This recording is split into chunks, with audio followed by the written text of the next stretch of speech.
100% Chance of Wine, sponsored by The Lodge at Columbia Point.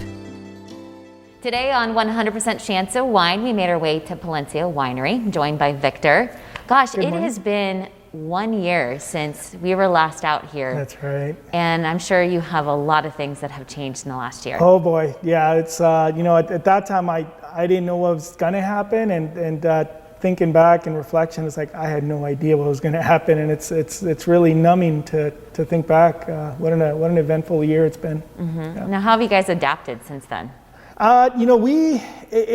COVID has really forced us to push beyond our comfort barriers, and in a way now, kind of in consideration, I guess, it's really pushed us to do something we've always been wanting to do, and that was to enhance our Palencia tasting experience. And part of that was by adding more of a sit-down experience in addition to food offerings. And so that's what we have here today. I wanted to share a little bit what we have going on. Yeah, so a new exciting food truck that you've added. Mm-hmm. What's the name of it? Culture Shock Bistro. So I partnered with a good friend and a person that actually did a lot of our caterings, Nena, and she really good talent. And so now we have this Culture Shock Bistro that offers basically food offerings to complement our wines. So let's talk more about some of the food items that someone coming in can order, and you also have wine that you can pair with it as well. That's right. Yep, and that was really the goal. I mean, I think there's an abundance of food trucks in the Tri-Cities, but I have something that really has that wine inspiration behind it. Help celebrate our region in wine in general, and then it helps us present those products in a way that can help people kind of see what we see as far as food pairing and the magic that happens when you do food pairings. One of our favorites in the area is our meatballs sandwich, and the actual sauce is infused with Sangiovese. And so Sangiovese, an Italian varietal, we wanted something that inspires the cuisine of the Italian background, so that pairing alone is one of the favorites out there. Mm-hmm. And so what are some of the other foods that you have, maybe why you've decided to put them on your menu? Sure, so part of Culture Shock is to inspire different parts of the world, different regions, and so we have a lot of the charcuterie. Our chef Nena has a background in charcuterie and with her family background, so we did a lot of those specialty pressed meat cuts. Pretty much anything on the menu is an inspiration of a different part of the world. And just like our wine offerings, really similarly, we produce wines as an inspiration we're inspired by these various regions. For example, our Albarino is inspired by the North region of Spain. A rosé, of course, is the natural areas of Provence. So a lot of these different areas, we source the grapes locally, but the native and the inspiration behind them is actually international, or from the regions.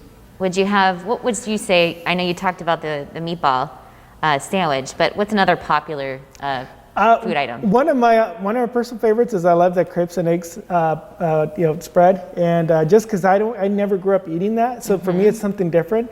And that's what makes it fun with this truck, is I want people to come out and taste something different. Yeah. Kind of branch out of your normal cuisine, and it's really a lot of fun. It's like, ooh, how long has this been around? And so it's fun to kind of venture into those kind of areas. Well, I know for me personally, anytime I can have breakfast that's not during the morning, I'm a breakfast person. Yeah. So breakfast in the afternoon, breakfast for dinner. Yeah.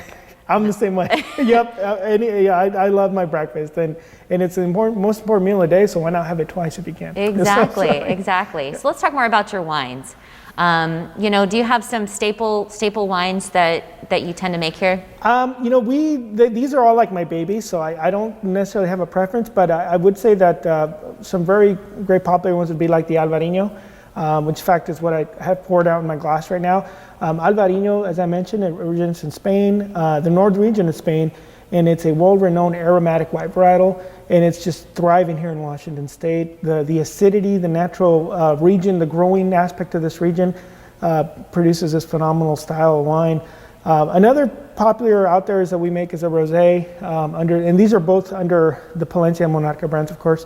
And our rosé is something that's just very lively, fresh, and fruity. Mm-hmm. So. How are you making it comfortable in here for someone that maybe wants to come taste? It's obviously social distancing, safe for them to come do it. No, and that's we take our safety and of course our customer safety very seriously. So we are actually in the process of restructuring a little bit of the seating arrangements. I have actually new furniture coming in. It's going to feel more like a lounge, and that's what we want is a lounge, more of a relaxed environment. You take the rush away from the old traditional style of wine tasting where you're up at the counter or at the bar.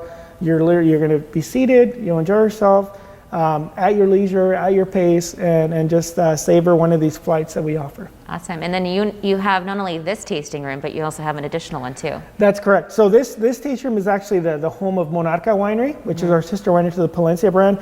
And then our core brand, Palencia Wine Company, or Palencia, Bodega Palencia is actually in West Richland. And that one focuses on Palencia wines. So the biggest difference between the two brands is Palencia is more vineyard designated style brands or wines, fairly limited, and Monarca is a little more affordable, broadly distributed, and more available. So looking ahead to in the next 6 months to a year, what do you see now that things are open back up and you can kind of hopefully grow? I feel like I've been reinvigorated with hope. It was starting to get pretty dark out there. I'm sure a lot of businesses that could say the same thing. I remember Bodega, we literally opened a week ago, and just to see consumers come through the door was just that extra boost of energy that I needed. I hadn't realized, even as an introvert, how much I benefited from interactions and with people, and so it was nice to see that. And we hope to expand from that with not only our tasting offerings and our experience, but continue that education about food and wine pairing and really amplify what we have to offer in this region. Awesome. Let's cheers to that. Cheers.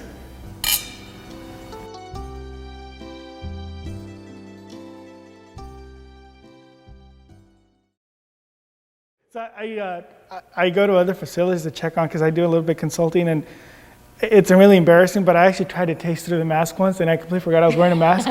Made a complete mess. I mean, people, they were just roaring, and it was red wine, so it wasn't something you could just hide.